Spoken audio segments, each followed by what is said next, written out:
Hello there, ladies and gentlemen. Moletrap here, coming at you with epic Korean OSL.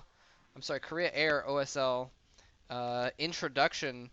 We got lots of cool players walking around here in suits around the airport. Get it? Get it? Cause it's Korean Air OSL. Anyway, doing some more OSL games here. Someone else on Team Liquid, I believe, referred to this as the Who Can Beat Flash OSL, and it's so true. It's basically, and that's what the intro is all about too. Not this one, but I guess like the round of 36 or whatever. They kept showing like Flash in a field of flowers and just Flash, Flash, Flash, and then like the other people too. Um, anyway, so we are in the group stages now of the OSL, the round of 16, and there was basically a big group selection ceremony where the four top players, the seeds, which were who all was that? Flash, Movie, Shine, and I forgot who the last seed was. Um, Anyway, the four seeds were kind of the beginning of the groups, and then the rest of the players that qualified out of the round of 36 made it in to those groups in various places. I don't know exactly how the OSL works. I think they may have changed the format recently, but anyway, point being, they get arranged into groups of four, and then unlike the MSL where the group stages you have two players play, the other two play, then winners, then losers, then final. In the OSL, it's just round robin. So each player plays every other player in the group once. So Flash versus Kwanro. Flash and Kwanro are the first players in this group, and they're going to play each other first. And then, oh, I have to check who the other players in their group are. I forgot. I haven't analyzed the groups that much yet. Um, Anyway, so yeah, we're going to get this started here and get it underway while I'm looking up some stuff in the background. Sorry. I'm trying to get in as much casting as I can today before, well, before I fall over dead, basically. Um, Sorry about that. I'm feeling a little bit sick. I just did a whole cast of all 5 games of the MSL Group A with Diggity, so oh my gosh, actual dual commentaries on Vile Attack. Anyway, I've just been really tired this whole week. Need to catch up on some sleep, but I want to do some games before I went to bed. I also can't go to bed too early because if I do, then I'll wake up at like midnight and my body will be like, "Oh, sweet, that was a nice refreshing nap. Now we're not tired and we're gonna stay up all night." And then I stay up all night and then I go to sleep at like 7 in the morning, and then I still wake up tired because I slept in the morning. And I don't know. The whole week I've been working at just temporarily at my dad's office actually, and so that's been good to get some hours in there, but it also means that I've been having to wake up very early, so I've been very, very tired. And the other day I was up really late a couple of nights this week too. So point being, I'm just making excuses for why I'm tired and might be a little bit off my game. By the way, my last game, the OSL game between Effort and 4GG, yeah, that was an April Fool's joke, guys. Most of you guys got it. I'm glad I fooled a lot of you guys. Hopefully that was enjoyable.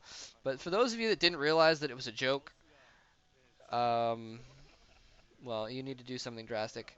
Because that was, yeah. So those were the funniest comments on that video, was people going like, "What are you talking about? Oh my God, this isn't StarCraft 2. There's no Thors. You coldly called that the wrong name." And whoa, what do we have here? We have got Kwanro. Never mind. Kwanro is. I thought he was going to send out and get his first expansion at that bottom left corner where there's the 2 gases, but he's going to go for his natural expansion after all. Anyway, so yeah, up pretty late a couple nights this week trying to get stuff done. I've been trying to apply for jobs. My job that I have right now has been not giving me enough hours, so I've been kind of trying to apply for jobs lately. I actually applied for a job at Blizzard. Woohoo!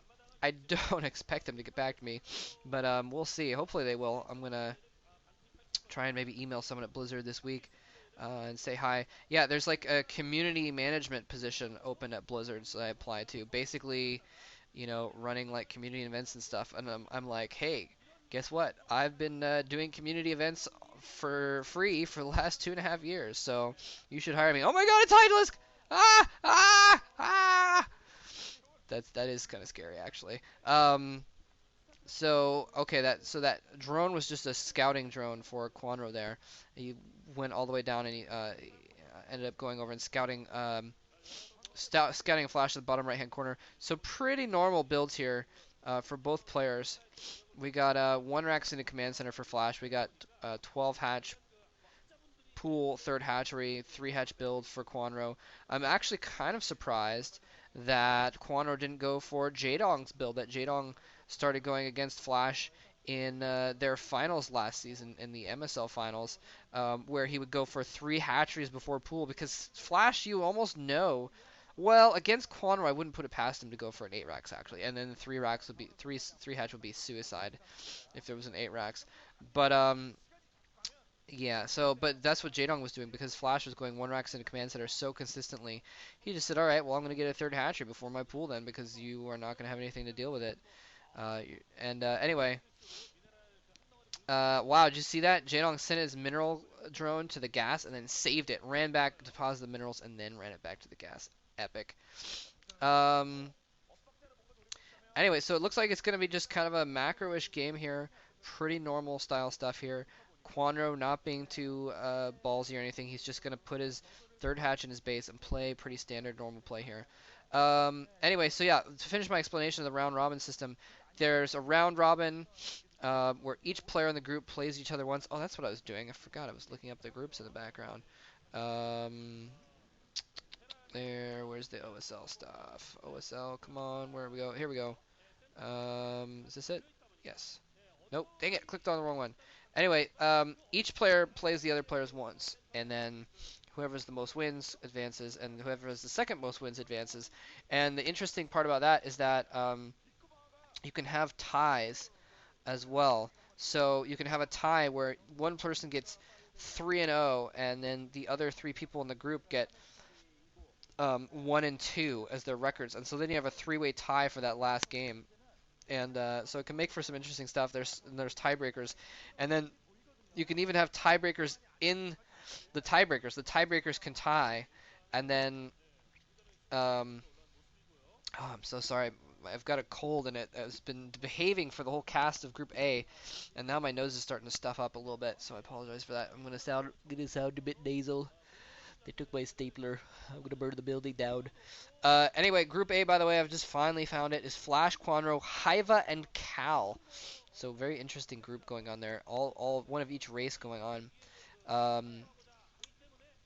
Anyway, Hydralisk Den, and an Evo Chamber from Kwanro. He's not going for the Spire. I heard some comsat, but I was looking at another screen, so I didn't see if Flash comsatted that or not. Flash has a couple fire bats running around now. Kwanro is forced to build some sunken colonies at his natural expansion. Oh, is he going to surround that fire bat? No, almost gets the fire bat separated. Speed kicks in, but also stim. He's stimming. He's going to try and run in towards this natural expansion. Is he going to get the sunken colonies up in time, or is he going to get broken? It looks like the sunken colonies are going to get up in time, and so he's going to be fine with that. And also expanding to the 9 o'clock position, very ballsy. There's the comsat. So if he didn't know, he probably didn't know beforehand. Actually, he wouldn't have comsatted there if he didn't know that was there.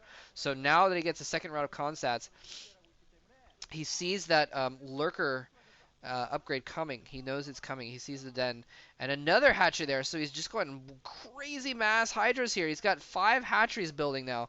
His 4th and 5th hatcheries building. And if Flash doesn't punish him pretty quick, he's going to come out with a ton of lurkers and hydras, and he's morphing some lurkers in his natural expansion already. Flash is aware of this. He's got his comsats up, so he's going to try and keep Kwanro back in his base. Oftentimes with a lurker rush, the Zerg player is going to try to get lurkers out towards the Terran base and move in as close as possible. So Flash actually has an advantage in that he can force Kwanro to move slowly, because Kwanro cannot just push out against those Marines. He's going to have to move slowly. The Marines are going to have to fall back, but the closer he is to the Zerg base, the longer it takes for him to fall back all the way back to his base. So he's just going to incrementally push forward with a few lurkers here and there. And Kwanro does have to be careful, because he's only got 5 or 6 lurkers. If Flash gets another group of Marines partnered up with that group of Marines, you just saw him upgrading Siege Tech, by the way, then he's going to have plenty of Marines. He could just comsat and actually take out that group of lurkers entirely with just his Marines. It looks like he's not going to try and do that. He's just going to use that one group to kind of spot things, and he sees the Spire, by the way, as well. Nice, we get a little first-person view of Flash, and you can see his micro right here. He comsats, he gets some hits off, and then he runs out of the way before many of the